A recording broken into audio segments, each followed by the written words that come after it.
میں نے اس بات سے منع کیا تھا لیکن گھر والے نہیں مانے۔ ان کا کہنا تھا کہ اس طرح گاڑی مفت میں ہاتھ آ جائے گی، ایک ہاتھ سے سود وصول کریں گے، دوسرے ہاتھ سے گاڑی کی قسط ادا کریں گے، اصلی رقم جو کہ تو موجود رہے گی۔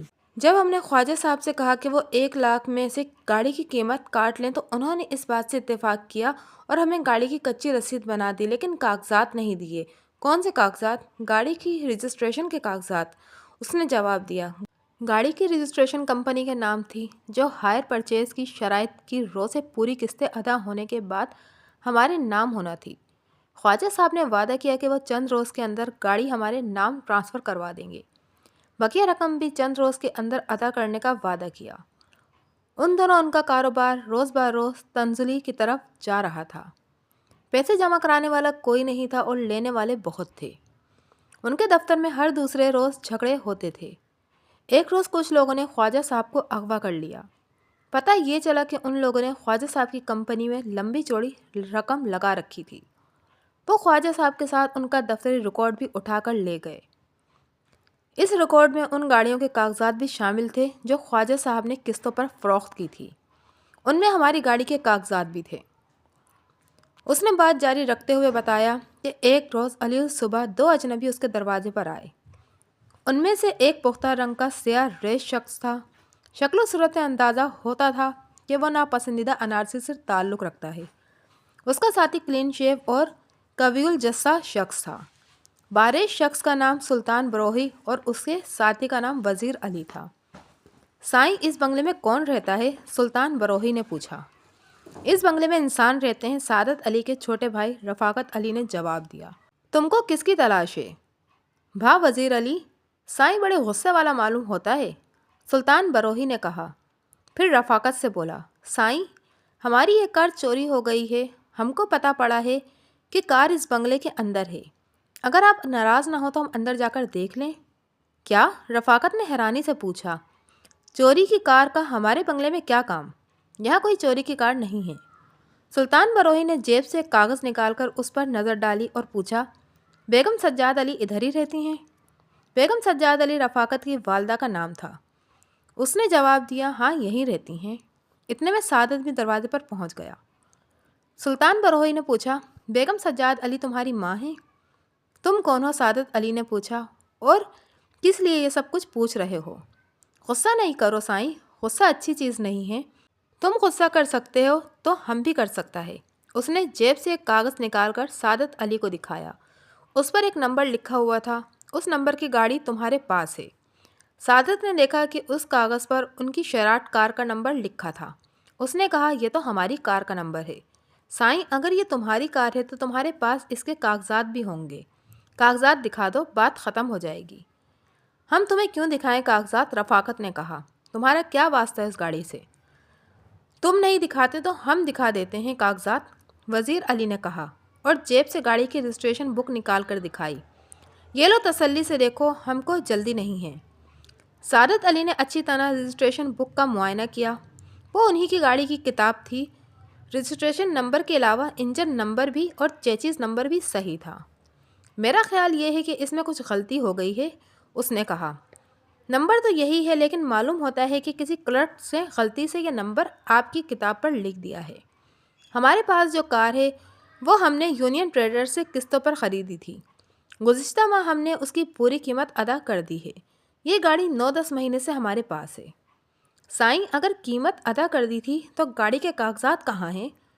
بغیر کاغذات کے تم نے رقم کیسے ادا کر دی؟ وہ دراصل بات یہ ہے کہ خواجہ صاحب کو کچھ بدماشوں نے اغوا کر لیا تھا۔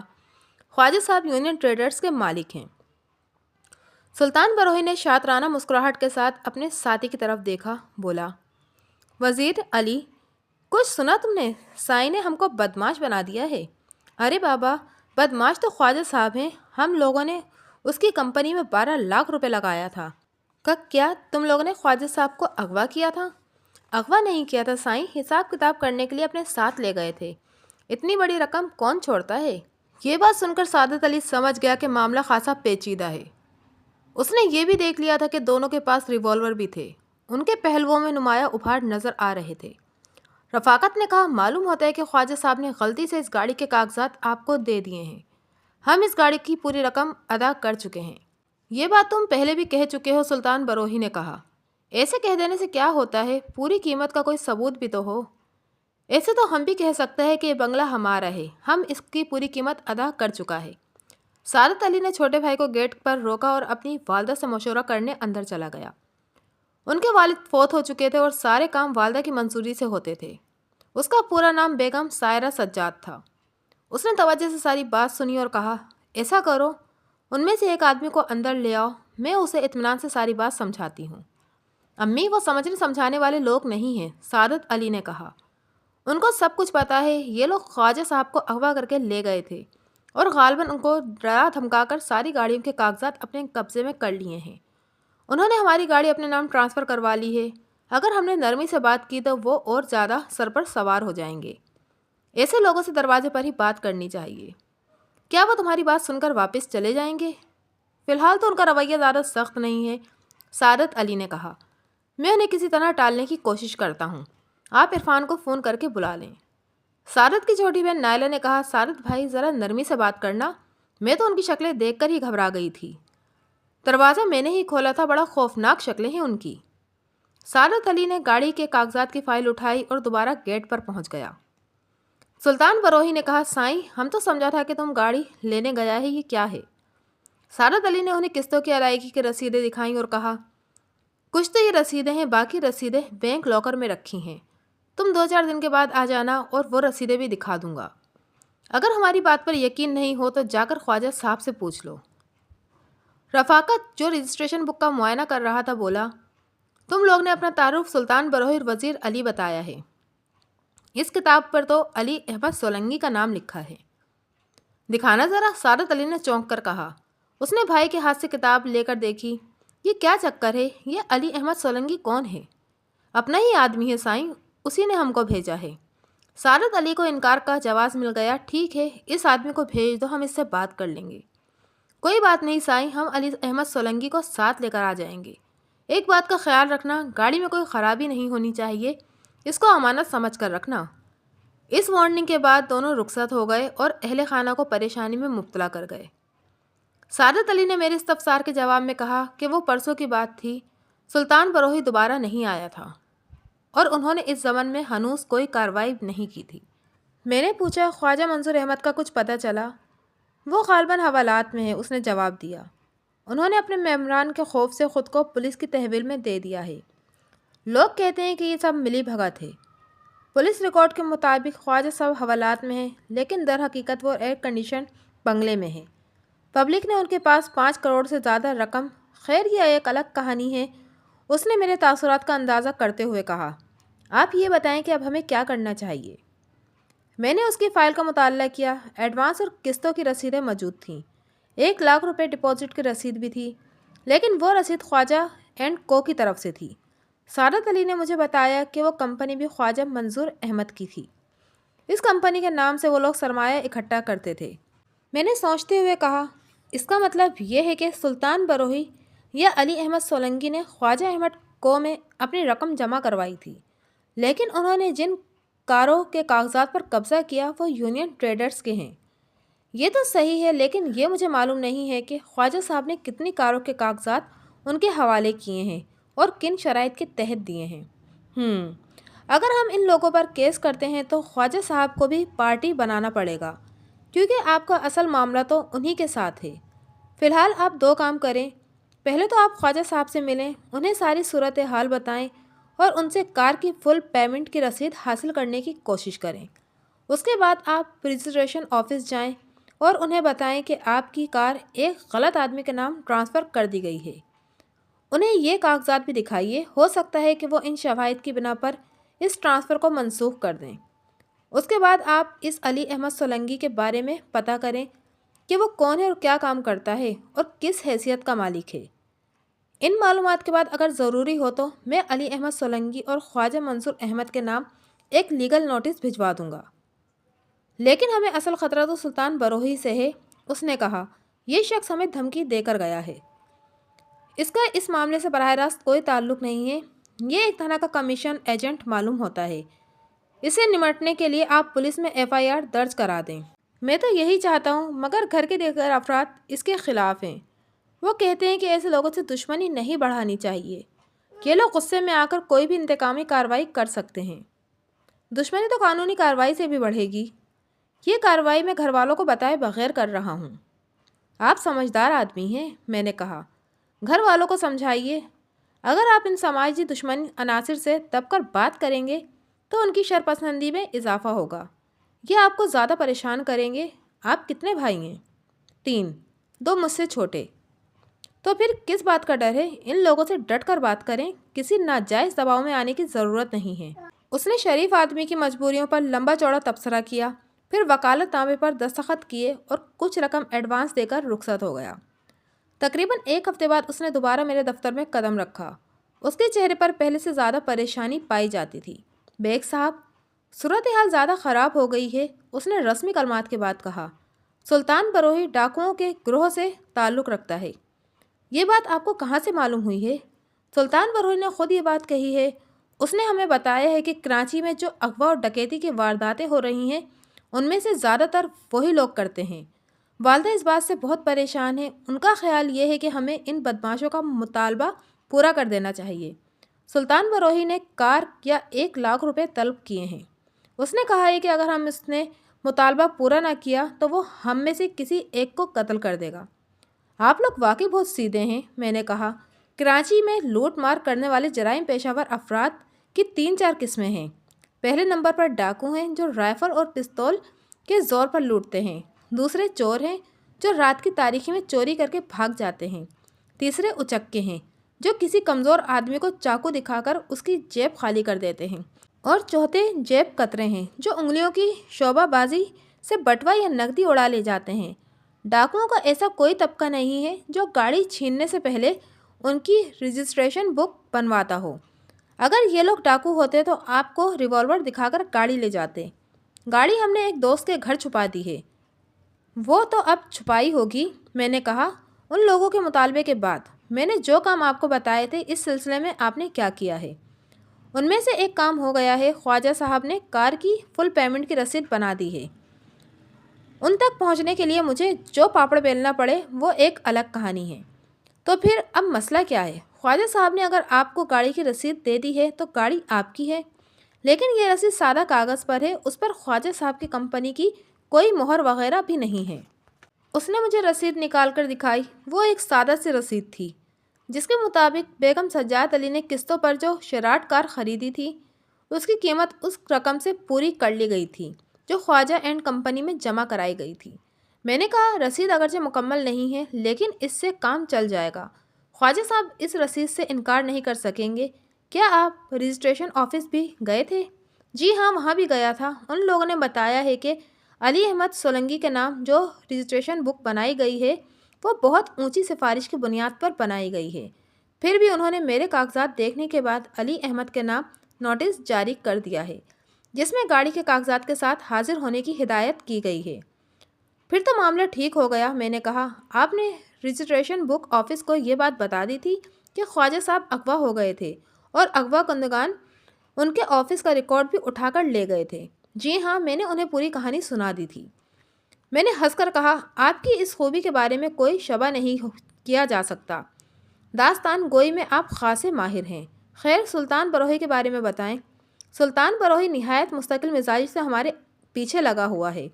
وہ آج شام پھر آئے گا۔ میں یہ چاہتا ہوں کہ اس کی آمد کے وقت آپ بھی وہاں موجود ہوں۔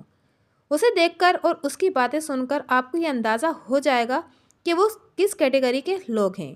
میں نے والدہ سے آپ کا ذکر کیا تھا، اگرچہ وہ کیس کرنے پر راضی نہیں ہیں، تاہم میں نے انہیں آپ سے ملنے پر آمادہ کر لیا ہے۔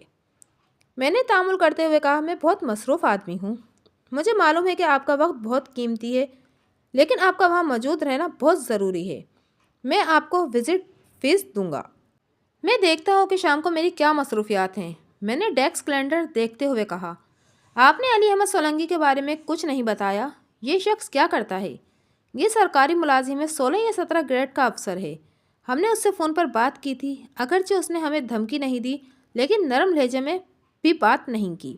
اس کا کہنا ہے کہ سلطان بروہی اس کا آدمی ہے اور اسی کی ہدایت پر کام کر رہا ہے۔ میں نے اس سے ملاقات کی خواہش کا اظہار کیا مگر اس نے ملنے سے انکار کر دیا۔ کہنے لگا کہ وہ صرف اپنی گاڑی کا قبضہ لینے کے لیے آئے گا، یعنی اسے اپنی کامیابی کا پورا یقین ہے۔ میں نے کہا میں سوچ رہا ہوں کہ کل اسے ایک نوٹس بھجوا دیا جائے۔ اچھی طرح سوچ لیں، سرکاری افسر ہونے کی وجہ سے اس کی پہنچ بہت اوپر تک ہوگی۔ سعادت صاحب، میں ان باتوں سے کبھی متاثر نہیں ہوا۔ اگر انسان کے پاس سچائی، ذہانت اور علم ہو تو اسے ناکامی کا منہ نہیں دیکھنا پڑتا۔ ناکامی ان لوگوں کے حصے میں آتی ہے جو سچ کو چھوڑ دیتے ہیں اور اپنی چالاکی پر انحصار کرتے ہیں۔ اگر آپ سمجھتے ہیں کہ نوٹس جانا چاہیے تو مجھے کوئی اعتراض نہیں، لیکن اس بات کا میری والدہ سے ذکر نہ کریں۔ وہ فی الحال قانونی کارروائی کے حق میں نہیں ہیں۔ شام کے 7 بجے میں اس کے بتائے ہوئے پتے پر پہنچ گیا۔ 1000 پر بنا ہوا بنگلہ جدید اور خوبصورت تھا۔ اس فیشنیبل اور صاف ستھرے علاقے میں بہت بڑے بڑے بنگلے بنے ہوئے تھے۔ اطلاعی گھنٹی کی آواز پر اندر اچھی خاصی ہلچل مچ گئی۔ پہلے ایک خاتون برآمدے میں نمودار ہوئی اور پنجوں کے بل کھڑے ہو کر گیٹ کے باہر دیکھا۔ ان کے ہمراہ ایک نوجوان لڑکی بھی تھی۔ گیٹ زیادہ اونچا نہیں تھا، اس کے اوپر لگی ہوئی جالی سے اندر دیکھا جا سکتا تھا۔ دونوں عورتیں جس تیزی سے برآمدے میں نمودار ہوئی تھیں اسی تیزی سے واپس چلی گئیں۔ پھر 2 مرد برآمدے میں آئے، ان میں سے ایک سعادت علی تھا۔ دونوں کے چہروں پر تناؤ پایا جاتا تھا، لیکن جب سعادت علی کی مجھ پر نظر پڑی تو اس کا تناؤ کم ہو گیا۔ اس نے اپنے ساتھی سے کچھ کہا، گیٹ پر آیا اور مجھ سے ہاتھ ملایا، رسمی کلمات کہے اور مجھے آراستہ ڈرائنگ روم میں لے گیا۔ وہاں 6-7 افراد موجود تھے، ان میں ان کی والدہ اور 2 بہنیں، ایک بھائی اور ایک کزن شامل تھا۔ ان سب کے چہرے اترے ہوئے تھے، یوں معلوم ہوتا تھا کہ کوئی بہت بڑا سانحہ ان پر گزر چکا تھا یا گزرنے والا تھا۔ سعادت علی نے رسمی انداز میں میرا تعارف کرایا اور بولا، تشریف رکھیے بیگ صاحب، وہ لوگ آنے ہی والے ہوں گے۔ بیگ صاحب، ہم خواہ مخواہ ہی اس مصیبت میں پھنس گئے ہیں، بیگم سجاد نے کہا۔ اگر مجھے یقین ہو جائے کہ یہ لوگ ہمیں دوبارہ تنگ نہیں کریں گے تو میں آج ہی ان کا مطالبہ پورا کرنے پر تیار ہوں۔ دولت انسان کی سلامتی سے زیادہ قیمتی چیز نہیں ہے۔ اس کی عمر 60 سال سے زیادہ تھی اور وہ پڑھی لکھی اور جہاں دیدہ خاتون نظر آ رہی تھیں۔ بیگم صاحبہ، انسان کی سلامتی اس کے اپنے ہاتھ میں ہوتی ہے۔ سماج دشمن عناصر کی حالت آوارہ کتوں کی سی ہوتی ہے۔ اگر آپ کے ہاتھ میں مضبوط ڈنڈا ہے تو یہ آپ سے دور رہیں گے، ورنہ بھونکنے اور کاٹنے سے باز نہیں آئیں گے۔ بعض اوقات اپنی سلامتی کو یقینی بنانے کے لیے قربانی دینا پڑتی ہے۔ اگر آپ ان لوگوں کا مطالبہ فوراً پورا کر دیتی تو یہ آپ کو آسان شکار سمجھ کر مستقل آپ کے پیچھے لگ جاتے۔ آپ کی بات ٹھیک ہوگی، لیکن ہم قربانی نہیں دے سکتے۔ میں یہ برداشت نہیں کر سکتی کہ میں دولت کی خاطر اپنی اولاد کو خطرے میں ڈالوں۔ انہوں نے دھمکی دی ہے کہ اگر میں نے ان کا مطالبہ پورا نہ کیا تو وہ میرے کسی بیٹے کو قتل کر دیں گے یا بیٹی کو اغوا کر لیں گے۔ مجھے بتائیں، ایسی قربانی کون دے سکتا ہے؟ میرا اشارہ اس قربانی کی طرف نہیں ہے۔ ایک دفعہ میں ایک درگاہ پر چلا گیا، باہر خاصی تعداد میں فقیر موجود تھے۔ میں نے غلطی سے ایک فقیر کو 5 روپے دے دیے۔ اس کے ساتھ ہی فقیروں کے ایک غول نے مجھے چاروں طرف سے گھیر لیا۔ انہوں نے مجھے بہت بڑا سخی داتا سمجھ لیا۔ میں نے بڑی مشکل سے ان کا محاصرہ توڑا اور وہاں سے نکل بھاگا۔ اگر آپ نے ان لوگوں کا مطالبہ پورا کر دیا تو کوئی عجب نہیں کہ کل کو ان کا کوئی بھائی بندہ ایک نئی دھمکی کے ساتھ آپ کے دروازے پر آن موجود ہو۔ آپ نے ابھی تک پولیس میں رپورٹ کیوں نہیں درج کروائی؟ میں ان کے ساتھ زیادہ چھیڑ چھاڑ نہیں کرنا چاہتی۔ اگر صلح صفائی سے کوئی بات نہ بنی تو میں ان کا مطالبہ پورا کر دوں گی۔ مجھے پتہ چلا ہے کہ ان لوگوں کے اوپر تک اپروچ ہے۔ اگر پولیس نے بھی ان کے مطالبے کی حمایت کر دی تو ہمیں اور زیادہ پیسے خرچ کرنے پڑیں گے۔ وہ اس معاملے میں سخت رویہ اختیار کرنے پر بالکل تیار نہیں تھی۔ میں نے کہا، آپ ایسا کریں کہ اپنی بیٹیوں کے ساتھ الگ کمرے میں بیٹھ جائیں اور جب سلطان بروہی بات کرنے آئے تو اپنی موجودگی کا بالکل پتہ نہ چلنے دیں۔ ہم اس پر یہی ظاہر کریں گے کہ بنگلے میں صرف مرد ہی مرد ہیں، اس سے اس پر روک پڑے گا۔ اس نے تعامل کرتے ہوئے کہا، ٹھیک ہے، میں آپ کے مشورے پر عمل کرنے کے لیے تیار ہوں، لیکن آپ احتیاط سے بات کریں، کوئی اشتعال دلانے والی بات نہیں ہونی چاہیے۔ آپ فکر نہ کریں، میں وکیل ہوں اور ان باتوں کو اچھی طرح سمجھتا ہوں۔ 5-6 منٹ کے بعد اطلاعی گھنٹی بجی اور سعادت علی کے چھوٹے بھائی رفاقت نے اندر آ کر کہا، وہ آ گئے ہیں۔ بیگم سجاد اپنی بیٹیوں کے ہمراہ ایک عقبی کمرے میں چلی گئیں۔ میں سعادت علی کے ہمراہ گیٹ پر پہنچ گیا۔ باہر 2 آدمی کھڑے تھے۔ چونکہ سعادت علی مجھے ان کے حلیے سے آگاہ کر چکا تھا، اس لیے میں نے انہیں پہلی ہی نظر میں پہچان لیا۔ سیاہ ریش سلطان بروہی نے کندھوں پر ایک اچرک ڈال رکھی تھی اور بایاں ہاتھ کولہے پر رکھے کھڑا تھا۔ اس کے چہرے پر ایسے تاثرات تھے جیسے وہ شاہی کارندہ ہو۔ اور لگان وصول کرنے آیا ہو۔ وزیر علی نے گہرے نیلے رنگ کی شلوار قمیض پہن رکھی تھی۔ اس کی شکلوں سے اندازہ ہوتا تھا کہ وہ دیہاتی قسم کے آدمی تھے، مگر شہر کے ہجوم میں جاگیرداروں جیسا حلیہ بنا رکھا تھا۔ ان کے پاس اپنی سواری نہیں تھی۔ ہم نے کسی رکشے یا ٹیکسی کے رکنے کی بھی آواز نہیں سنی تھی۔ اس کا مطلب یہ تھا کہ وہ پیدل آئے تھے۔ سلطان بروئی نے سعادت سے کہا، سائیں، کیا فیصلہ کیا تم نے؟ میں خواجہ سے ملا تھا، سعادت علی نے کہا۔ ان کا کہنا ہے کہ انہوں نے کسی اور کو گاڑی نہیں دی۔ ارے بابا، خواجہ صاحب کو گولی مارو، سلطان بروئی نے قدرے تلخی سے کہا۔ بات ہماری اور تمہاری ہے، گاڑی کی کتاب ہمارے پاس ہے، ہم پولیس میں چوری کی رپورٹ درج کروا کے گاڑی برآمد کروا سکتے ہیں۔ ایسا تو کوئی مسئلہ نہیں ہے، میرا خیال ہے کہ تمہیں یہ گاڑی پولیس کے ذریعے ہی برآمد کروانی چاہیے، میں نے کہا۔ یہ لوگ تمہیں یوں ہی چکر کھلاتے رہیں گے۔ اس نے سخت نظروں سے میرا جائزہ لیا، پھر پوچھا، تم کون ہو سائیں؟ ہم نے تم کو پہلے کبھی نہیں دیکھا۔ میں وکیل ہوں، مرزا امجد بیگ میرا نام ہے۔ کس کے وکیل ہو تم؟ تمہارا بھی ہو سکتا ہوں، میں نے کہا۔ جو بھی میرے پاس کیس لے کر آ جائے میں اس کا وکیل بن سکتا ہوں۔ تم تھوڑا صبر کرو وکیل سائیں، وزیر علی نے کہا۔ یہاں وکیل کا کوئی کام نہیں ہے، یہ آپس کا معاملہ ہے۔ یہ آپس کا معاملہ نہیں ہے، میں نے کہا۔ میں سعادت علی کا وکیل ہوں اب تمہیں میرے ساتھ بات کرنا پڑے گی۔ سلطان بروئی نے سعادت علی سے کہا، سائیں، یہ کیا تماشا ہے؟ وکیل کو بیچ میں ڈالنے کی کیا ضرورت ہے؟ وکیل صاحب کو میں نے اس لیے تکلف دی ہے کہ یہ قانونی معاملہ ہے، سعادت علی نے کہا۔ گاڑی پر علی احمد کا بھی دعویٰ ہے اور ہمارا بھی ہے، اس لیے یہ معاملہ وکیل صاحب کی موجودگی میں طے ہو جائے تو زیادہ اچھا ہے۔ تم وکیل کو بلاؤ یا جج کو، ہماری بات میں فرق نہیں ہوگا، ہم دوسرا طریقہ بھی جانتا ہے۔ میرا خیال ہے کہ اندر بیٹھ کر بات کرنی چاہیے، میں نے کہا۔ تم میں سے ایک آدمی اندر آ جائے، آرام سے بیٹھ کر بات کر لیتے ہیں، ہم کو کوئی لڑائی جھگڑا نہیں چاہیے۔ سلطان بروئی نے اپنے ساتھی سے علیحدگی میں مشورہ کیا اور پھر ہمارے ساتھ اندر ڈرائنگ روم میں پہنچ گیا۔ میرے کہنے پر سعادت علی نے کولڈ ڈرنکس منگوا لیں۔ میں نے سلطان بروئی سے پوچھا، تمہاری اس کیس میں کیا پوزیشن ہے؟ تم علی احمد سولنگی کے بھائی یا رشتہ دار تو نہیں ہو سکتے، کیونکہ تم بروئی ہو اور وہ سولنگی۔ کیا تم کمیشن پر کام کر رہے ہو؟ وکیل سائیں، مطلب کی بات کرو، ہم کو وکیلوں والا چکر نہ دو، یہ عدالت نہیں ہے، گاڑی کی بات کرو۔ اگر میں کہوں کہ گاڑی چوری ہو گئی ہے تو پھر تم کیا کرو گے؟ وکیل سائیں، میں نے بڑی دنیا دیکھی ہے، اگر گاڑی چوری ہو گئی ہے تو ہونے دو، ہم کو 1,00,000 روپے دے دو اور ہمارا کام ختم ہو جائے گا۔ کیوں؟ تمہیں 1,00,000 روپے کیوں دے دیں؟ اس لیے کہ تم نے ہماری گاڑی کو گم کر دیا ہے۔ ہم جس گاڑی کی بات کر رہے ہیں وہ تمہاری گاڑی نہیں تھی، اس نے برہمی سے کہا۔ میرے پاس اس کی کتاب موجود ہے، وہ ہماری گاڑی تھی۔ ہم اس گاڑی کی بات نہیں کر رہے جس کی تمہارے پاس کتاب موجود ہے، تو پھر تم کس گاڑی کی بات کر رہے ہو؟ اپنی گاڑی کی، میں نے کہا۔ کون سی گاڑی ہے وہ؟ اس کا نمبر کیا ہے؟ تمہارے لیے اس کا نمبر جاننا ضروری نہیں ہے، تو پھر ہماری گاڑی کدھر ہے؟ یہ بات تو گاڑی والے کو معلوم ہونی چاہیے، میں نے کہا۔ یہ لوگ تمہاری گاڑی کے نگراں نہیں ہیں، اس کا انجام بہت برا ہوگا۔ برائی کا انجام ہمیشہ برا ہوتا ہے، یہ بات ایک بچہ بھی جانتا ہے۔ وہ غصے سے کھڑا ہو گیا، بولا، تم لوگوں کو اپنی جان اور عزت پیاری نہیں ہے، ہم شریف آدمی نہیں ہیں، ڈاکو ہیں ڈاکو۔ گاڑی یہ 1,00,000 روپے ہمارے حوالے کر دو، نہیں تو ہم اس گھر کی لڑکی اٹھا کر لے جائے گا۔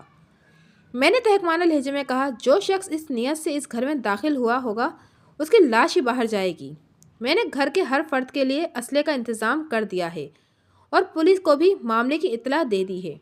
وکیل سائیں، فکر نہیں کرو، تمہارے ساتھ بھی ملاقات ہوگی، تمہارا تو دھندا ہی یہی ہے۔ وہ جاتے جاتے دروازے میں رکا اور دبے دبے لہجے میں بولا، سائیں، اب جو آدمی تمہارے پاس آئے گا وہ گولی کی زبان میں بات کرے گا۔ اس کے جانے کے بعد کمرے میں چند لمحوں کے لیے سناٹا چھا گیا۔ بیگ صاحب، یہ آپ نے اچھا نہیں کیا، بیگم سجاد علی کمرے میں داخل ہوتے ہوئے بولی۔ آپ تو اپنے گھر چلے جائیں گے، ہماری حفاظت کون کرے گا؟ بیگم صاحبہ، پیسے تو کسی وقت بھی لیے جا سکتے ہیں، میں نے کہا۔ انسان کو برائی کی کچھ نہ کچھ مزاحمت ضرور کرنی چاہیے۔ وہ تعصب سے سر جھٹکتی ہوئی صوفے پر بیٹھ گئیں۔ میں نے سعادت علی سے پوچھا، آپ کے پاس علی احمد سولنگی کا فون نمبر ہوگا؟ اس نے اسبات میں سر ہلایا اور ایک ڈائری کھول کر میرے سامنے رکھ دی۔ اس میں گھر کا نمبر بھی تھا اور دفتر کا بھی۔ میں نے گھر کا نمبر ڈائل کیا، دوسری طرف سے کسی عورت نے جواب دیا اور میرے استفسار پر ہولڈ کرنے کے لیے کہا۔ لمحہ بھر کے بعد ایک مرد کی آواز سنائی دی، علی احمد سولنگی۔ اس نے اپنا نام بتایا۔ سولنگی صاحب، میں مرزا امجد بیگ ایڈوکیٹ بول رہا ہوں۔ کیا آپ سلطان بروئی نامی شخص کو جانتے ہیں؟ جانتا ہوں، اس نے جواب دیا۔ بڑا اچھا آدمی ہے وہ، آپ کو اس سے کیا تعلق ہے؟ اگر ڈاکو اچھے آدمی ہوتے ہیں تو وہ بھی یقیناً اچھا ہوگا۔ ڈاکو؟ یہ آپ کیا فرما رہے ہیں؟ یہ میرا نہیں، سلطان بروہی کا فرمان ہے۔ اس نے اب سے صرف 5 منٹ پہلے اس بات سے انکار کیا ہے کہ وہ ایک شریف آدمی ہے اور یہ اقرار کیا ہے کہ وہ ایک ڈاکو ہے۔ آپ نے اپنا کیا نام بتایا ہے؟ مرزا امجد بیگ، ایڈوکیٹ۔ اور میرا خیال ہے کہ آپ اس وقت بیگم سجاد علی کے گھر سے بات کر رہے ہیں۔ بیگ صاحب، بات یہ ہے کہ سلطان کبھی کبھی اوور ایکٹنگ کر جاتا ہے، جاہل آدمی ہے۔ قدرے توقف کے بعد اس نے کہا، بیگم سجاد علی کو میری طرف سے ایک بات بتا دیں کہ جب ان کے گھر میں ڈاکو آئیں گے تو ان کو اپنے ڈاکو ہونے کا اقرار کرنے کی ضرورت پیش نہیں آئے گی۔ وکیل صاحب، جس گھر میں ڈاکو جاتے ہیں وہاں سے علی احمد یا ولی احمد کو فون نہیں کیا جاتا، پولیس کو فون کیا جاتا ہے۔ ویسے کراچی کا کوئی گھر ڈاکوؤں کی پہنچ سے باہر نہیں ہے، وہ چاہے آپ کا گھر ہو یا بیگم سجاد علی کا۔ اس کی گفتگو سے اندازہ ہوتا تھا کہ وہ معقول آدمی نہیں تھا، لہٰذا اس سے کسی معقول بات کی توقع نہیں کی جا سکتی تھی۔ سولنگی صاحب، بات یہ ہے کہ آپ کا بھیجا ہوا بندہ ضمِ خود ڈاکو ہے۔ میری موکلا سے ایک کار مانگتا ہے اور اس کا کہنا ہے کہ وہ گاڑی آپ کی ہے۔ آپ اس ضمن میں کیا فرماتے ہیں؟ مجھے یقین ہے کہ اس نے اپنی بات کا کوئی ثبوت بھی پیش کیا ہوگا۔ کوئی ایسی ہی تو گاڑی نہیں مانگ سکتا۔ جو شخص اپنے آپ کو ڈاکو کہنے پہ فخر محسوس کرتا ہو وہ ایسے بھی مانگ سکتا ہے، میں نے کہا۔ میں صورتحال کی تفصیل بتا کر آپ کا وقت ضائع نہیں کروں گا، کیونکہ تفصیل آپ پہلے ہی جانتے ہیں کہ کس طرح خواجہ صاحب کو اغوا کیا گیا اور ان کے آفس ریکارڈ پر قبضہ کیا گیا اور کس طرح میری موکلا کی کار کی رجسٹریشن بک تیار کروائی گئی۔ جی ہاں، آپ خاصے باخبر آدمی معلوم ہوتے ہیں۔ آپ کی مہربانی سے رجسٹریشن آفس والوں نے مجھے ایک لیٹر بھی بھیجا ہے، لیکن ان باتوں سے کچھ نہیں ہوگا۔ محترمہ کو کار میرے حوالے کرنی ہی پڑے گی، ورنہ ڈاکو تو لوگوں کے گھروں میں گھستے ہی رہتے ہیں۔ شکریہ علی احمد صاحب، میں نے کہا۔ میں آپ کے منہ سے ایسی ہی بات سننا چاہتا تھا۔ کیا؟ میں نہیں سمجھا۔ آپ سلطان بروہی کی دھمکی سے لا علمی کا اظہار کر سکتے ہیں لیکن اپنے بیان سے انکار نہیں کر سکتے۔ وکیل صاحب، شاید آپ گھاس چر گئے ہیں۔ گھاس بڑی حیاتین بخش غذا ہے، ہارس پاور پیدا کرتی ہے۔ آدمی گھوڑے کی طرح سر پٹ دوڑنے لگتا ہے اور کبھی چر کر دیکھیں، ابال کر بھی کھائی جا سکتی ہے۔ معلوم ہوتا ہے کہ آپ کا ذہنی توازن۔ احتیاط سے بات کریں، یہ سب کچھ ریکارڈ ہو رہا ہے۔ عدالت میں یہ باتیں آپ کے لیے شر پسندی کا باعث بھی بن سکتی ہیں۔ یہ بات سنتے ہی اس نے فون بند کر دیا۔ جہاں تک بیگم سجاد علی کا تعلق تھا، اسے میرا طریقہ کار پسند نہیں آیا تھا۔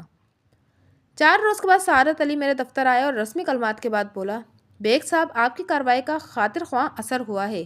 اس روز کے بعد وہ ڈاکو ہمارے گھر نہیں آئے۔ تاہم علی احمد نے ہمارے خلاف کیس کر دیا ہے۔ یہ سمن آج ہی موصول ہوا ہے۔ سمن کے ساتھ عرضی دعویٰ کی نقل بھی تھی۔ علی احمد نے یا اس کے وکیل نے جو موقف اختیار کیا تھا اس کا خلاصہ یہ ہے۔ درخواست گزار کے مطابق اس نے کچھ عرصے قبل خواجہ منصور احمد کی کمپنی میں شراکت کی بنیاد پر 7 لاکھ روپے انویسٹ کیے تھے۔ یہ سرمایہ خواجہ صاحب کی ایک ذیلی کمپنی جس کا نام یونین ٹریڈرز ہے اور جو قسطوں پر کاریں فروخت کرتی ہے میں استعمال کیا جا رہا تھا۔ کچھ عرصے قبل خواجہ صاحب نے بعض وجود کی بنا پر یہ کاروبار بند کر دیا اور درخواست گزار کو اس کا حصہ مال کی صورت میں واپس کر دیا۔ یہ مال قسطوں پر فروخت شدہ کاروں کی صورت میں تھا۔ قسطوں کی صورت میں جو رقم وصول ہو چکی تھی وہ خواجہ صاحب کے پاس رہیں اور جو واجب الوصول تھیں وہ درخواست گزار کے حصے میں آئیں۔ ان کاروں میں سے ایک شراٹ کار مدعی بیگم سارہ سجاد علی کے پاس تھی۔ معاہدے کی روز سے یہ کاروبار ہائر پرچیز سسٹم کے تحت کیا جا رہا تھا۔ ہائر پرچیز سسٹم کا بنیادی اصول یہ ہے کہ جب تک متعلقہ چیز کی پوری قیمت ادا نہیں ہو جاتی اس وقت تک اسے ہائر یعنی کرائے پر سمجھا جاتا ہے، اور اگر کوئی خریدار 3 ماہ تک قسطیں ادا نہیں کرتا تو اس کا سودا خود بخود منسوخ ہو جاتا ہے اور ہائر پرچیز پر دی گئی شے دوبارہ کمپنی کی ملکیت بن جاتی ہے، اور جو رقم ایسا خریدار کر چکا ہوتا ہے وہ شرائط کی روز سے کرائے میں شمار کی جاتی ہے۔ بیگم سجاد علی نے 8 ماہ سے قسطیں ادا نہیں کیں۔ جب ہمارا آدمی گاڑی کا قبضہ لینے ان کے پاس پہنچا تو انہوں نے غنڈوں اور اپنے بیٹوں سے اسے پٹوا کر گھر سے نکال دیا۔ لہٰذا درخواست گزار عدالت سے استدعا کرتا ہے کہ مدعی علیہ سے اس کی شراٹ کار واپس دلائی جائے۔ عرضی دعویٰ پڑھنے کے بعد میں نے سعادت علی سے پوچھا، کیا آپ نے علی احمد کی عرضی پڑھ لی ہے؟ نہیں، اس نے جواب دیا، میں اسے لے کر سیدھا آپ کے پاس آ گیا ہوں، پڑھنے کا موقع ہی نہیں ملا۔ میں نے کاغذات اس کی طرف بڑھائے اور کہا پہلے اسے پڑھ لیں پھر بات کرتے ہیں۔ عرضی دعویٰ پڑھنے کے بعد وہ فکر مند نظر آنے لگا۔ میں نے پوچھا کیا یہ ہائر پرچیز والی بات صحیح ہے؟ ہاں، اس نے جواب دیا، ہے تو صحیح۔ کیا ایگریمنٹ میں یہ شرط موجود ہے کہ 3 ماہ تک قسطیں ادا نہ کرنے کی صورت میں سودا منسوخ سمجھا جائے گا؟ ہاں، یہ شرط بھی ہے، لیکن خواجہ صاحب نے ہمیں یقین دلایا تھا کہ یہ سب رسمی شرطیں ہیں۔ جب بات عدالت میں پہنچ جائے تو پھر لکھی ہوئی شرطیں رسمی نہیں رہتی۔ کیا یہ صحیح ہے کہ آپ نے 8 ماہ تک قسطیں ادا نہیں کی؟ صحیح تو ہے، لیکن اس وقت خواجہ صاحب کا کاروبار ڈانوا ڈول ہو رہا تھا۔ ہم نے سوچا کہ سوچی ہوئی باتوں کو ابھی چھوڑیں۔ شروع میں آپ نے ایک کچی رسید کا ذکر کیا تھا، وہ کہاں ہے؟ وہ خواجہ صاحب نے واپس لے لی تھی۔ انہوں نے کہا تھا کہ وہ پکی رسید بنا دیں گے، لیکن بعد میں ان کا دفتر بند رہنے لگا اور پھر وہ اغوا ہو گئے۔ جو رسید میں نے چند روز پہلے خواجہ صاحب سے حاصل کی ہے، کیا وہ کام نہیں آ سکتی؟ کام تو آ سکتی ہے، میں نے جواب دیا، لیکن یہ نئی تاریخ کی رسید ہے۔ اگر پرانی تاریخ کی رسید ہوتی تو زیادہ اچھا ہوتا۔ بہرحال اندیشے کی کوئی بات نہیں ہے، آپ یہ فائل میرے پاس چھوڑ جائیں، میں 1-2 روز میں جواب دعویٰ داخل کر دوں گا۔ اس نے مایوسی سے سر ہلایا اور بولا اب مقدمہ جیتنے کا امکان نظر نہیں آتا۔ یہ کارروائی انہوں نے رجسٹریشن آفس کا نوٹس ملنے کے بعد کی ہے۔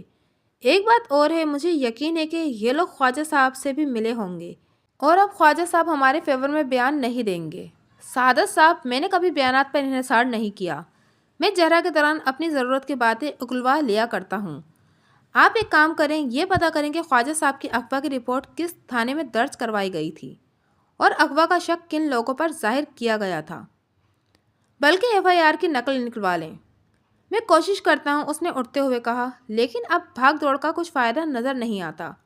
فی الحال آپ اس سمن کا ہمارے گھر والوں سے ذکر نہ کریں، وہ پہلے ہی میری پالیسی کے خلاف تھے۔ اس دعوے کو پڑھ کر سارے الزام میرے سر تھوپ دیں گے، بلکہ اب تو مجھے بھی یہی محسوس ہو رہا ہے کہ غلطی میری تھی۔ اگر ہم علی احمد سے سودے بازی کر لیتے تو وہ ضرور کم رقم لینے پر آمادہ ہو جاتا، کم از کم وہ رقم تو بچ جاتی جو ہم قسطوں کی صورت میں ادا کر چکے ہیں۔ اب گاڑی کے علاوہ آپ کی فیس بھی دینی پڑے گی۔ سودے بازی تو اب بھی ہو سکتی ہے، لیکن میں آپ کو ایسا مشورہ نہیں دوں گا، اور یہ جو آپ کو اپنی باتیں چھپانے کی عادت ہے نا، یہ عادت اچھی نہیں ہے۔ انسان کو اپنوں کے ساتھ اعتماد کا رشتہ قائم کرنا چاہیے۔ غیروں سے بے شک اپنی باتیں چھپائیں، لیکن اپنوں سے نہیں۔ انسان اپنی غلطی فوراً تسلیم کر لے تو اسے ایک دفعہ شرمندہ ہونا پڑتا ہے، اگر چھپا لے تو 100 دفعہ شرمندہ ہونا پڑتا ہے، اور ذہن پر الگ بوجھ رہتا ہے۔ میں اس عرضی دعویٰ کی نقل کروا دیتا ہوں، اسے آج ہی گھر والوں کو دکھا دیں، کیونکہ جب جواب دعویٰ پہ آپ کی والدہ کے دستخط ہوں گے، انہیں اس کام کا پورا علم ہونا چاہیے۔ چلیے، ایک تو کام کی بات معلوم ہوئی۔ میں نے چپراسی بھیج کر عرضی دعویٰ کی فوٹو کاپی کروائی اور اس کے حوالے کر دی۔ بیگم سجاد علی نے جواب دعویٰ پر دستخط کرنے میں کافی پس و پیش سے کام لیا۔ وہ عدالت میں نہیں جانا چاہتی تھی۔ میں نے اسے بتایا کہ اس کی جگہ اس کا بیٹا پیش ہو سکتا ہے۔ اس نے پوری طرح مطمئن ہونے کے بعد دستخط کر دیے۔ اگلے روز میں نے اس کی طرف سے سعادت علی کے نام پاور آف اٹارنی تیار کروا کے اس پر بھی دستخط کروا لیے۔ خواجہ صاحب کے بارے میں سعادت علی کا اندازہ صحیح نکلا۔ علی احمد نے گواہوں کی جو فہرست دی تھی، اس میں خواجہ صاحب کا نام بھی شامل تھا۔ اس کے علاوہ 3 نام اور تھے، جن میں سلطان بروہی اور وزیر علی کا نام بھی تھا۔ سلطان بروہی کو علی احمد نے اپنا ملازم ظاہر کیا تھا۔ عدالت کی کارروائی شروع ہوئی تو سب سے پہلے یہی شخص گواہی کے کٹہرے میں آیا۔ اس نے کپڑے کی سفید ٹوپی پہن رکھی تھی اور شریف آدمی نظر آنے کی کوشش کر رہا تھا۔ اس کی داڑھی بھی کم خوفناک لگ رہی تھی۔ اس نے سچ بولنے کا حلف اٹھانے کے بعد کہا، میں علی احمد سولنگی کا ملازم ہوں اور قسطوں پر فروخت شدہ سامان کی قسطیں وصول کرتا ہوں۔ بیگم سجاد علی نے میرے مالک سے قسطوں پر ایک سبز رنگ کی شراٹ کار خریدی تھی۔ سولنگی صاحب نے مجھے بتایا تھا کہ بیگم سجاد علی نے 7-8 مہینے سے قسطیں ادا نہیں کی ہیں، اس لیے ان سے گاڑی واپس لائی جائے۔ انہوں نے فون پر بیگم صاحبہ سے بات کر لی تھی اور بیگم صاحبہ نے وعدہ کیا تھا کہ وہ گاڑی واپس کر دیں گی۔ میں نے ان کے بنگلے کے 3-4 چکر لگائے، مگر وہ ہر مرتبہ کوئی بہانہ کر کے ہمیں ٹال دیتی تھیں، جس کی وجہ سے ہمیں مالک کی ڈانٹ سننا پڑتی تھی۔ میرے ساتھ وزیر علی نامی ملازم بھی جاتا تھا۔ اس طرح کرتے کرتے 15-20 دن گزر گئے۔ بیگم صاحبہ خود گیٹ پر نہیں آتی تھی، کبھی ان کا ملازم گیٹ پر آتا اور کبھی کوئی بیٹا۔ یہ لوگ ہمیں ٹال کر واپس بھیج دیتے۔ کبھی بولتے بیگم صاحبہ آرام کر رہی ہیں، کبھی بولتے پارٹی میں گئی ہیں، اور کبھی کچھ بولتے مالک کا ہمیں آرڈر تھا کہ ہمیں کسی گاہک کے ساتھ سختی سے بات نہیں کرنا، نہ ہی کوئی جھگڑا کرنا ہے، اس لیے ہم خاموشی سے واپس چلے آتے۔ آخری مرتبہ بیگم صاحبہ کا بیٹا سعادت علی گیٹ پر آیا۔ اس نے وزیر علی کو باہر کھڑا کیا اور مجھ کو اندر لے گیا۔ میں سمجھا یہ لوگ مجھ سے بات کرنا چاہتے ہیں۔ اس روز گھر میں کوئی عورت نہیں تھی۔ کمرے میں کل 5 آدمی کھڑے تھے۔ انہوں نے مجھے گھیر لیا اور مارنا شروع کر دیا۔ میں نے شور مچایا تو وزیر علی میری آواز سن کر اندر پہنچ گیا۔ ان لوگوں نے اس کو بھی مارا اور دھمکی دی کہ اگر ہم دوبارہ ان کے بنگلے پر آئے تو وہ ہمیں جان سے مار ڈالیں گے۔ پھر انہوں نے ہمیں دھکے دے کر باہر نکال دیا۔ اس کا بیان ختم ہوا تو وکیل استغاثہ نے کہا، مسٹر بروہی، تم نے کہا ہے کہ جن لوگوں نے تمہیں مارا پیٹا ان کی تعداد 5 تھی۔ کیا تم نے ان کو پہلے بھی کبھی دیکھا تھا؟ ان میں سے 3 کو تو میں اچھی طرح جانتا ہوں۔ ایک تو اس وقت عدالت میں موجود ہے، اس کا نام سعادت علی ہے۔ دوسرے 2 اس کے بھائی تھے، ان کے نام رفاقت اور امانت ہیں۔ باقی 2 آوارہ چھوکرے معلوم ہوتے تھے، ان 2 کو میں نہیں جانتا۔ اگر وہ تمہارے سامنے آ جائیں تو کیا تم ان کو پہچان سکو گے؟ اگر ان کا حلیہ وہی ہوا تو پہچان لوں گا۔ وکیل استغاثہ صرف 2 سوال کرنے کے بعد اپنی سیٹ پر جا بیٹھا۔ میں نے جرا کا آغاز کرتے ہوئے کہا، سلطان بروہی، تمہارے بیان سے ظاہر ہوتا ہے کہ تمہارا مالک قسطوں پر سامان فروخت کرتا ہے۔ کیا تم بتا سکتے ہو وہ کس نام سے کاروبار کرتا ہے؟ میرا سوال اس کی سمجھ میں نہیں آیا۔ بولا، اپنے نام سے کاروبار کرتا ہے اور کس نام سے کرے گا؟ جج نے میرے سوال کی وضاحت کرتے ہوئے کہا، بیگ صاحب، تمہارے مالک کی کمپنی کا نام پوچھا ہے۔ جج جناب، کمپنی کا نام تو مجھے معلوم نہیں، تمہارے مالک کا کیا نام ہے؟ میں نے پوچھا۔ اس نے میرے سوال پر حیرت کا اظہار کیا، گویا میں نے کوئی بچہ والا سوال کر دیا تھا۔ پھر بولا، علی احمد سولنگی۔ تمہارا مالک کون کون سا سامان قسطوں پر بیچتا ہے؟ زیادہ تر کاروں کا کاروبار کرتا ہے۔ اور کمتر کس چیز کا کاروبار کرتا ہے؟ میں نے پوچھا۔ پھر میں نے اسے حیران ہوتے دیکھ کر خود ہی اپنے سوال کی وضاحت کر دی۔ میرا مطلب یہ ہے کہ کاروں کے علاوہ کیا چیز بیچتا ہے؟ اس نے تامل کرتے ہوئے جواب دیا، کوئی خاص چیز نہیں، کبھی کبھی موٹر سائیکل بھی فروخت کرتا ہے۔ کیا تمہارے مالک کا شو روم کہاں ہے؟ شو روم؟ اس نے سوالی انداز میں کہا، پھر بولا، شو روم تو کوئی نہیں ہے، ہم لوگ گھر میں کاروبار کرتے ہیں۔ تمہاری تعلیم کتنی ہے؟ تعلیم زیادہ نہیں ہے، اس نے جواب دیا، لیکن میں لکھنا پڑھنا جانتا ہوں، تھوڑی بہت انگریزی بھی سمجھ لیتا ہوں۔ تمہاری تنخواہ کتنی ہے؟ تنخواہ 2000 روپے ہے، کمیشن بھی مل جاتا ہے۔ تمہارا عہدہ کیا ہے؟ صاحب، اندر باہر کا سارا کام میرے سپرد ہے، میں کلرک بھی ہوں اور مینیجر بھی۔ تم لوگ نئی گاڑیوں کا کاروبار کرتے ہو یا پرانی کا؟ نئی گاڑیوں کا۔ اس وقت تمہارے اسٹاک میں کتنی گاڑیاں ہیں؟ 4-5 ہوں گی۔ یہ گاڑیاں اس وقت کہاں کھڑی ہیں؟ گاڑیاں تو کہیں بھی کھڑی کی جا سکتی ہیں، اس نے قدرے تلخی سے جواب دیا۔ میرے سوالات نے اسے پریشان کرنا شروع کر دیا تھا۔ یہ بات سب لوگ جانتے ہیں، جج نے کہا، تم سے جو سوال کیا گیا ہے اس کا جواب دو۔ صاحب، گاڑیاں تو مالک کے گھر پر ہی کھڑی ہیں، لیکن وکیل صاحب بہت زیادہ سوالات کر رہے ہیں۔ زیادہ سوالات پر پابندی نہیں، جج نے کہا۔ میں نے سلسلہ سوالات جاری رکھتے ہوئے پوچھا، سلطان بروہی، کیا یہ 4-5 گاڑیاں علی احمد کے گھر کے اندر کھڑی ہیں؟ جناب عالی، مجھے اعتراض ہے، وکیل استغاثہ نے کہا۔ پہیوں والی چیز کے بارے میں یقینی طور پر کچھ نہیں کہا جا سکتا کہ وہ کس وقت کہاں کھڑی ہیں۔ میں اپنے سوال میں تھوڑی سی تبدیلی کر دیتا ہوں، میں نے کہا، سلطان بروہی، یہ بتاؤ تمہارے مالک کی مذکورہ نئی گاڑیاں رات کے وقت کہاں کھڑی کی جاتی ہیں؟ اس نے اپنے وکیل کی طرف دیکھا اور اسے خاموش پا کر بولا، رات کو 2-3 گاڑیاں گھر کے اندر کھڑی کر دیتے ہیں اور باقی باہر گلی میں۔ سلطان بروہی، تم نے اپنے بیان میں کہا ہے کہ قسطوں کی وصولی کا کام تمہارے ذمے ہے۔ کیا تم اس عدالت کو بتاؤ گے کہ ہر مہینے تمہیں قسطوں کی وصولی کے سلسلے میں کتنے لوگوں کے پاس جانا پڑتا ہے؟ اب اس کے چہرے پر نمایاں پریشانی نظر آنے لگی تھی۔ کچھ دیر سوچنے کے بعد بولا، تقریباً 5-6 گھروں پر جانا پڑتا ہے۔ کیا رسید بھی تم ہی دیتے ہو؟ اس نے جھنجھلا کر کہا، یہ بھی کوئی پوچھنے والی بات ہے، جو آدمی پیسے وصول کرتا ہے وہی رسید دیتا ہے۔ یعنی تم خود رسید دیتے ہو؟ میں نے کہا، ذرا سوچ کر بتاؤ، کیا یہ رسید سادہ ہوتی ہے کمپنی کے چھپے ہوئے فارم پر؟ اس نے عقل مندی کا مظاہرہ کرتے ہوئے جواب دیا، کمپنی کے چھپے ہوئے فارم پر۔ مسٹر بروہی، ابھی تم نے اقرار کیا ہے کہ تم کو لکھنا پڑھنا جانتے ہو اور تھوڑی بہت انگریزی بھی سمجھ لیتے ہو۔ کیا تم اس عدالت کو بتاؤ گے کہ اس چھپی ہوئی رسید بک پر کمپنی کا نام کیا لکھا ہوا ہے؟ نام؟ اس نے گھبرا کر کہا، نام سولنگی کار کمپنی ہے۔ سولنگی کار کمپنی؟ میں نے کہا، کیا تم بتا سکتے ہو کہ اس کمپنی کے کتنے مالک ہیں؟ ایک ہی مالک ہے، علی احمد سولنگی۔ مسٹر بروہی، تم نے بتایا ہے کہ تم ہر مہینے 5-6 گھروں پر رقم وصول کرنے جاتے ہو۔ کیا تم ان میں سے 3 افراد کے نام بتا سکتے ہو؟ ذرا سوچ کر جواب دینا۔ میں عدالت سے یہ درخواست کر سکتا ہوں کہ ان لوگوں کو گواہی کے لیے طلب کیا جائے۔ مجھے کسی کا نام یاد نہیں ہے۔ اس کے جوابات سے عدالت پر یہ بات واضح ہو چکی تھی کہ وہ جھوٹ بول رہا تھا۔ علی احمد سولنگی نہ تو کسی کار کمپنی کا مالک تھا اور نہ ہی قسطوں پر سامان دینے کا کاروبار کرتا تھا۔ مسٹر بروہی، کیا یہ صحیح ہے کہ علی احمد کا ایک سرکاری افسر بھی ہے؟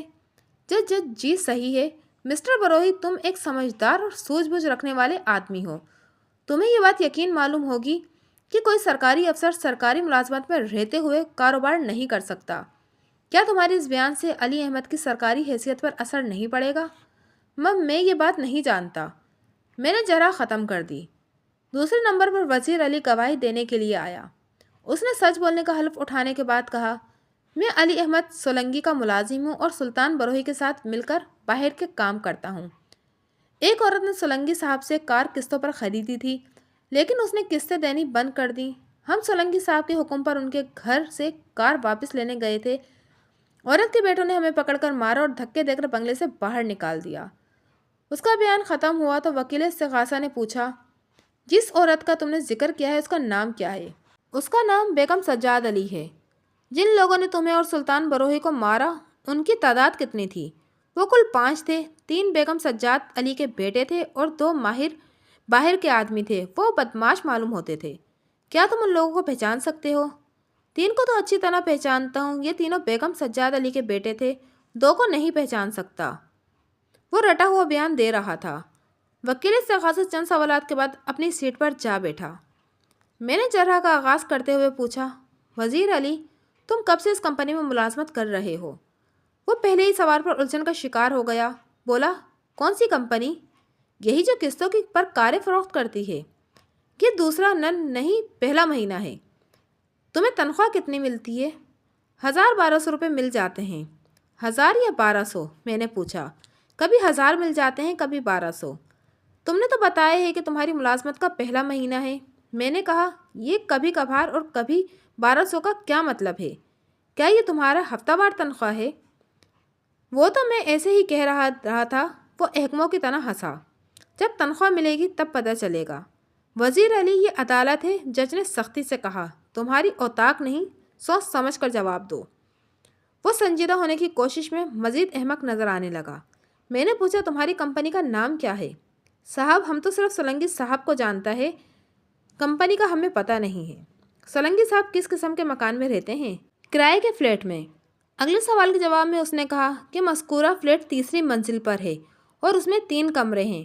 اس کے جواب سے سلطان بروہی کی 2 رک گوئی مزید واضح ہوئی، جس نے کہا تھا کہ سولنگی 3 کاریں مکان کے اندر اور 2 گلی میں کھڑی کرتا ہے۔ میں نے کہا، وزیر علی، تم نے بتایا ہے کہ تم اور سلطان بروہی باہر کے کام کرتے ہو۔ کیا تم اس عدالت کو بتاؤ گے کہ ان کاموں کی نوعیت کیا ہے؟ نوعیت کیا ہوتی ہے؟ اس نے پوچھا۔ میرا مطلب یہ کہ کس قسم کے کام ہیں۔ ہم لوگ سامان وغیرہ خریدتے ہیں، کوئی قرض دار پیسے واپس نہیں کرے تو اس کے پاس بھی جاتے ہیں۔ علی احمد سولنگی کے پاس اس وقت کتنی کاریں ہیں؟ ان کے پاس تو کوئی کار نہیں ہے۔ سلطان بروہی کی 5 کاروں والی بات بھی جھوٹی نکلی تھی۔ کیا یہ صحیح ہے کہ تمہارا مالک قسطوں پر کاریں فروخت کرتا ہے؟ میں باہر کے کام کرتا ہوں، اس نے جواب دیا۔ مجھے اندر کی باتیں معلوم نہیں ہیں۔ کیا بیگم سجاد علی کو تمہارے مالک نے کار فروخت کی تھی؟ یہ تو مجھے پتہ نہیں ہے۔ دونوں گواہوں کے بیانات میں خاصا تضاد نظر آتا تھا اور ان کی گواہی اب معتبر نہیں رہی تھی۔ دوسرے 2 گواہ عدالت میں موجود نہیں تھے۔ خواجہ منصور احمد ابھی پولیس کی تحویل میں تھا۔ وکیل استغاثہ نے عدالت کو بتایا کہ خواجہ منصور احمد کی چند روز کے اندر ضمانت ہو جائے گی اور وہ اگلی پیشی پر حاضر ہو سکے گا۔ عدالت نے 1 ہفتے کی تاریخ دے دی۔ 2 روز بعد سعادت علی میرے دفتر آیا اور بتایا کہ سلطان بروہی ان کے گھر آیا تھا۔ کس سلسلے میں؟ میں نے پوچھا۔ اس نے ایک بار پھر دھمکی دی ہے۔ وہ چاہتا ہے کہ ہم گاڑی اس کے حوالے کر دیں اور عدالت میں راضی نامہ داخل کر دیں۔ اس کا کہنا ہے کہ اگر ہم عدالت کے فیصلے کے بعد گاڑی ان کے حوالے کریں گے تو پھر ہمیں ہرجانہ بھی دینا پڑے گا۔ وہ دوبارہ قتل اور اغوا کی باتیں کر رہا ہے۔ یعنی یہ بات اس نے خود بخود فرض کر لی ہے کہ مقدمے کا فیصلہ ان کے حق میں ہوگا۔ اس کی باتوں سے تو یہی ظاہر ہوتا ہے، میرا چھوٹا بھائی بھی یہی کہتا ہے کہ ہماری کیس میں کوئی جان نہیں ہے۔ یہ بات تمہارے LLB بھائی نے کہی ہے؟ ہاں، اس کے پاس ڈگری کے سوا کچھ نہیں ہے۔ وہ ہر بات کو طاقت کے تناظر میں دیکھتا ہے۔ اس کا کہنا ہے کہ چونکہ ہم طاقت میں ان کا مقابلہ نہیں کر سکتے، اس لیے ہمارا موقف کمزور ہے۔ ہمیں ان کا مطالبہ مان لینا چاہیے۔ آپ کو ان کے مقابلے میں سختی اختیار کرنی چاہیے، میں نے کہا۔ جس خطرے کی میں نے نشاندہی کی تھی اس کی ابتدا ہو گئی ہے۔ انہوں نے ایک نئے مطالبے کا اشارہ دے دیا ہے۔ اگر آپ نے کار ان کے حوالے کر دی تو پھر وہ ہر جانہ طلب کرنا شروع کر دیں گے اور یہ سلسلہ پھر چلتا رہے گا۔ انہیں آہستہ آہستہ آپ کی کمزوریوں کا اندازہ ہوتا جا رہا ہے۔ آپ صریح غنڈہ گردی کے باوجود پولیس کے پاس جاتے ہوئے گھبراتے ہیں اور آپ کے پاس کوئی مضبوط حمایتی بھی نہیں ہے۔ جب عدالت میں کیس چل رہا ہے تب تک ان کا کوئی آدمی آپ سے گاڑی کا مطالبہ نہیں کر سکتا۔ اگر یہ لوگ دوبارہ آپ کے پاس آئیں تو آپ فوراً پولیس کو فون کریں۔ یہ بات بہت مشکل ہے۔ ہم ان لوگوں میں سے ہیں جو کتے کو مضبوط ڈنڈے سے بھگانے کے بجائے اسے ہڈی سے خاموش کرانا زیادہ بہتر سمجھتے ہیں۔ اس کا نتیجہ یہ نکلتا ہے کہ وہ کتا اس دروازے کو اچھی طرح پہچان لیتا ہے اور اسے چھوڑنا پسند نہیں کرتا۔ تجزیہ تو آپ نے خوب کیا ہے، لیکن یہ عادت اچھی نہیں ہے۔ راستے بدلنے کی کوشش کریں۔ اور ہاں، آپ نے خواجہ صاحب کی اغوا کی رپورٹ کے بارے میں پتہ کیا؟ اس نے جیب میں سے ایک کاغذ نکال کر میری طرف بڑھایا۔ بولا، میں FIR کی نقل لے آیا ہوں۔ اتنے سے کاغذ کے لیے کافی پیسے خرچ کرنے پڑے۔ اغوا کی رپورٹ خواجہ اینڈ کمپنی کے مینیجر نے لکھوائی تھی۔ رپورٹ میں کسی پر شک نہیں کیا گیا تھا، تاہم یہ بات واضح طور پر موجود تھی کہ اغوا گندگان خواجہ اینڈ کو کے انویسٹرز میں سے تھے۔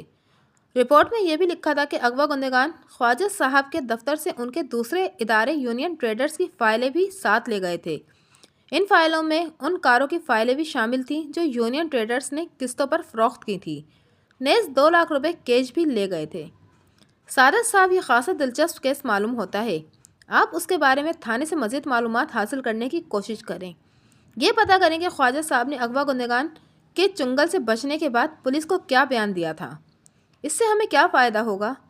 وکیل کو مخالف پارٹی کے بارے میں جتنی زیادہ معلومات حاصل ہوگی وہ اتنا زیادہ کامیابی کے قریب پہنچے گا۔ یہ معلومات ہمارے ہتھیار ہیں۔ اس نے وعدہ کیا کہ وہ مزید معلومات حاصل کرنے کی کوشش کرے گا۔ اگلی پیشی پر خواجہ صاحب گواہی کے لیے عدالت میں موجود تھے۔ وہ 60-65 سال کے بارے شخص تھے اور آسودہ حال کاروباری معلوم ہوتے تھے۔ ان کی داڑھی میں سیاہی اور سفیدی کا تناسب تقریباً یکساں تھا۔ مجھے یہ دیکھ کر افسوس ہوا کہ ایسا مومن صورت شخص سود کے کاروبار میں ملوث تھا۔ دولت کی ہوس بھی عجیب چیز ہے۔ وہ کٹہرے میں آئے، سچ بولنے کا حلف اٹھایا اور بولے، علی احمد سولنگی نے شراکت کے بنیاد پر کچھ رقم میرے کاروبار میں لگائی تھی۔ کچھ عرصے کے بعد بعض وجہوں کی بنا پر کاروبار میں نقصان ہو گیا اور سولنگی صاحب نے اپنی رقم کی واپسی کا مطالبہ کیا۔ چونکہ ہمارا سارا سرمایہ کاروبار میں لگا ہوا تھا، اس لیے میں نے ان کے اصرار پر 4 کاریں اور کچھ نقد رقم ان کے حوالے کر دی۔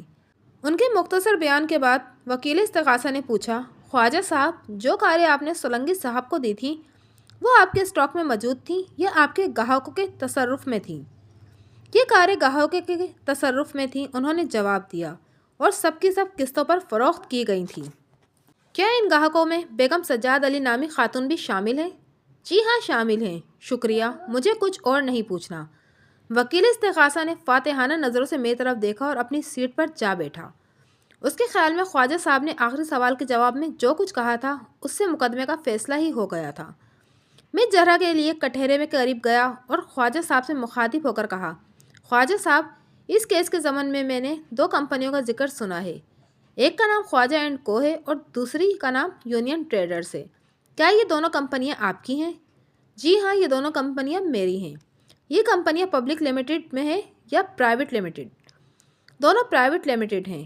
کیا یہ صحیح ہے کہ خواجہ اینڈ کو لوگوں سے سرمایہ اکٹھا کرتی ہے اور یونین ٹریڈرز قسطوں پر کاریں فروخت کرتی ہے؟